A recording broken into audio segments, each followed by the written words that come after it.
Good morning. How in the world did I wind up here at the Antique Wireless Association and become part of your incredible museum? For 65 years, I have been carrying KeySpark around with me, adding and adding and adding to its story. Fascinated by a grandfather who was also a father to me and pertinent to my KeySpark story.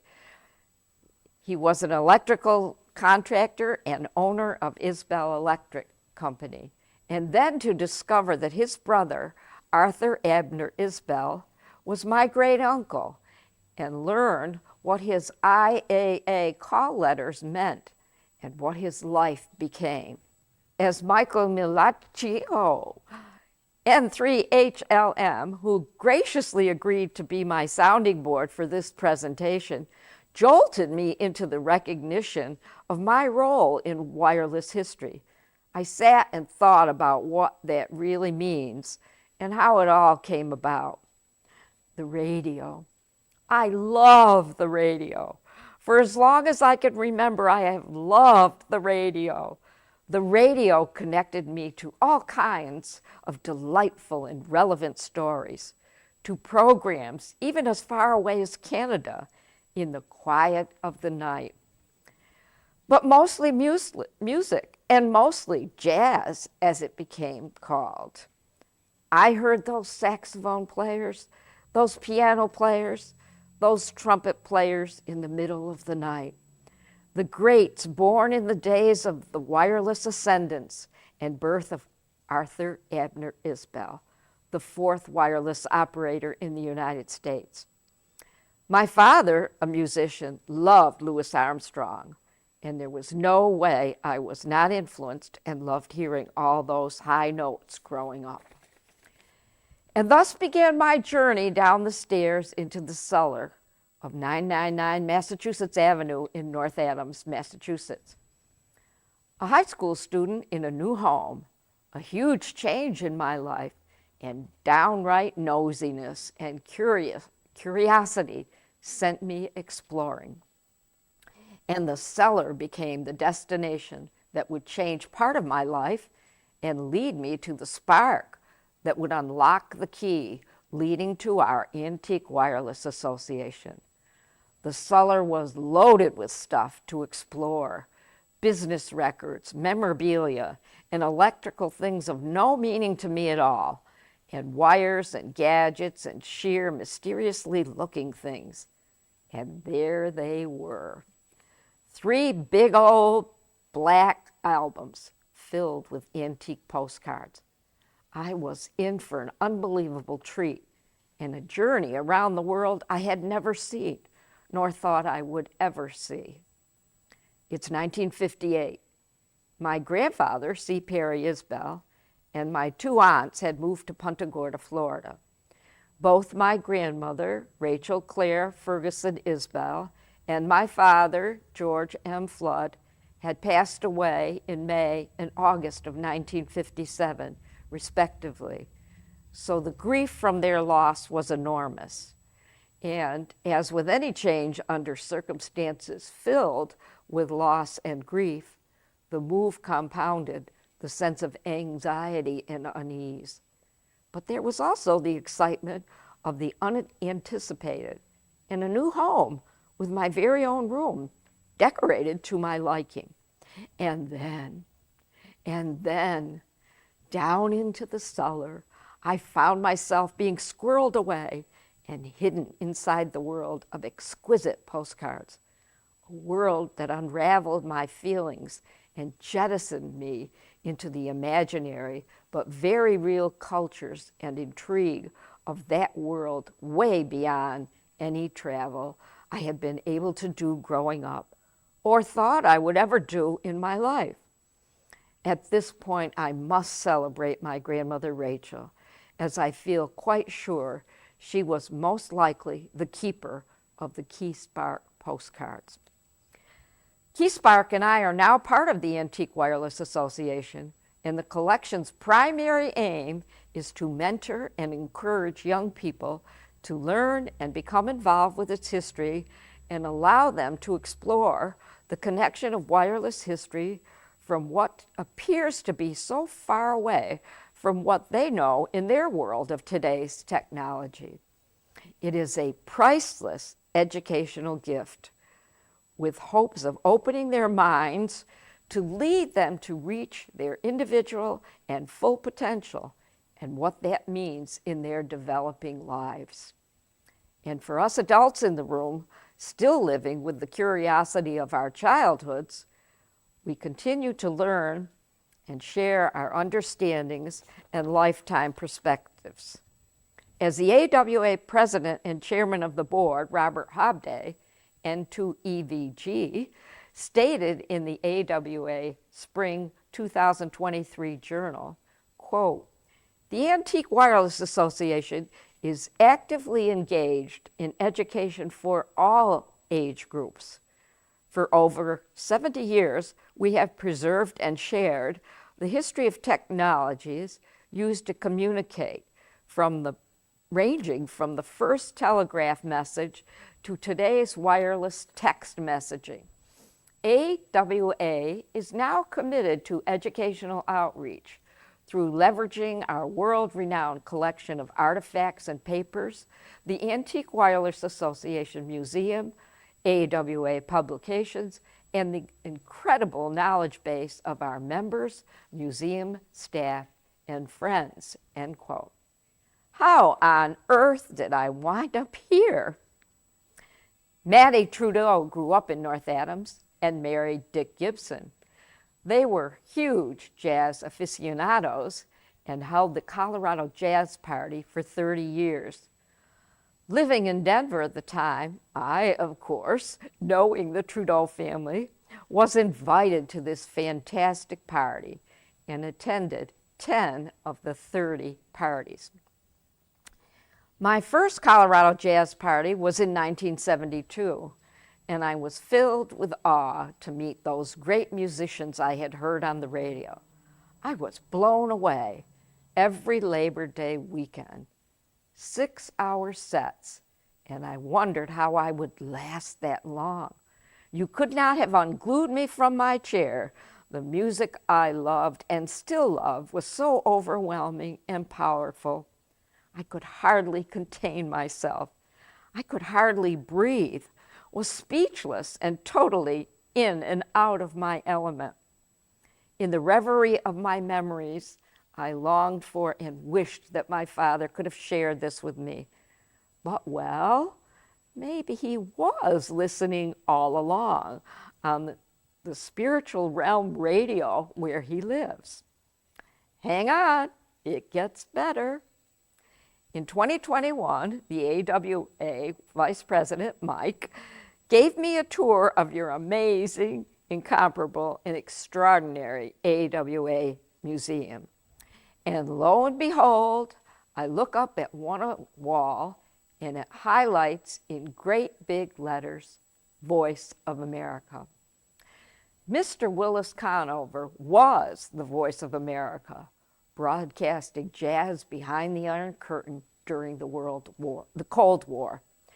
He was the consummate broadcaster, airing the music of our American jazz musicians, playing freedom to a world that so wanted freedom. Mr. Conover was little known in the United States, but revered overseas. Much to my complete joy, Mike put on some Voice of America CDs so I could hear Willis Conover, something we Americans could not hear in the United States. I was enthralled and thrilled. Willis Conover had put the Salute to Duke Ellington on at the White House in 1969 to celebrate Mr. Ellington's 70th birthday. Hang on, it gets unbelievable. As I said, my first Colorado Jazz Party was the Labor Day weekend of 1972, and 500 people are attending this invitation-only party in the ballroom of the Broadmoor Hotel in Colorado Springs with no reserved seats. And I wind up sitting next to Willis Conover for the entire weekend. having no idea at the time who he was. And here I was 49 years later at the AWA Museum, telling Mike that I knew Willis Conover, telling him the story I am sharing with you now, and that Willis Conover had sent me a postcard from Prague after that Labor Day weekend, a copy of which I sent to Mike. All because of the radio, my radio. Little did I know that radio, even the voices we hear on television, are the same as those on the radio. And one thing you might want to find is, check out, is a wonderful book on Willis Conover written by Terrence M. Ripmaster. And it's Willis Conover, Broadcasting Jazz to the World. So that is a very special book. And I actually even have my little postcard from Prague with me that you can see if I'm holding this right. So this was very special for me to meet him and also have a weekend of those wonderful conversations and sharing the love of jazz. Hang on.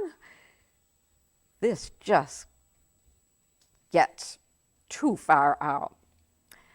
And can you believe I have a radio program called Jazz Oasis, now in its 5th year, airing from WMNB LP 107.1 in North Adams, actually about 2 miles from the infamous cellar. And I also have a community TV program, Solutions Rising, which is also carried on WMNB, and some of the 15 stations it is aired on, which share it on their radio stations.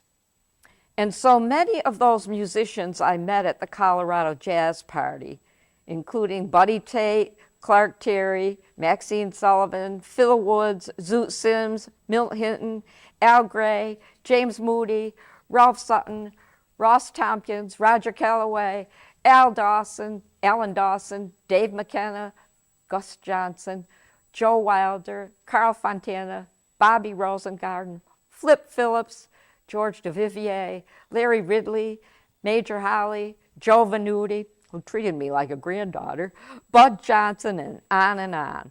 All were way beyond any expectation I ever could have imagined. And wow, who could forget Eubie Blake at 97 years old at the Colorado Jazz Party, seen in the Great Colorado Mountain Jazz Party, filmed in 1976, and the very special meeting that same year of seeing and meeting Mrs. Louis Armstrong, Lucille.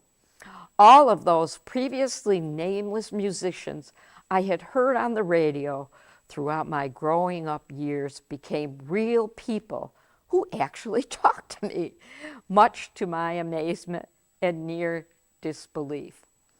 And the production of that 1976 Colorado Jazz Party, I worked a little bit on that and was given this poster, an original poster from that party, which is thrilling. And in this poster, Ralph Sutton, those are Ralph Sutton's legs. That's Clark Terry, that's Buddy Tate, that's Carl Fontana. And if we can just zoom down a little bit, you can see all the names. And this movie was never released, but it did go on YouTube. So if you'd like to watch it, you can find it on YouTube. And there was also 1971, the year before I went, there was an album of the Colorado Jazz Party, and a lot of these musicians are on this. It's a 2 album. I understand in Europe there's a 3rd album, but I've never known that. And I will also show you Willis Conover put the salute to Duke Ellington on in 1969, and in Duke Ellington's book, Music is My Mistress, you can see a picture of that White House.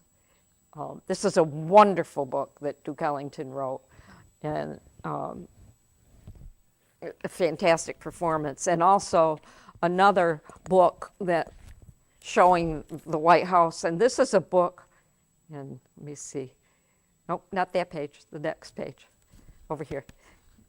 Over here, I'm sorry. This is also a picture of the White House party that Duke Ellington put on. And this is a book by Milt Hinton called Baseline. And it's an absolutely fantastic book. These are some books that are worth getting and reading. And here's one with pictures of Ralph Sutton, some paintings of Ralph Sutton, a wonderful piano player. His legs, you can see in that. So I'm doing a little show and tell here. And then this is my hat from the Colorado Jazz Party. And a lot of these you got a button every year. Some of those are musicians' button, but this is the Dick and Mattie Gibson Jazz Party. And this, I've had this hat for all these years with all my little buttons. And the last party that they had, which was in 1992, they were buttons that friends of Barb and Ed Battle made, friends of mine made of the musicians. And you could, I'm just trying to show you some of these wonderful little buttons, little mementos that I have. There's Phil Woods and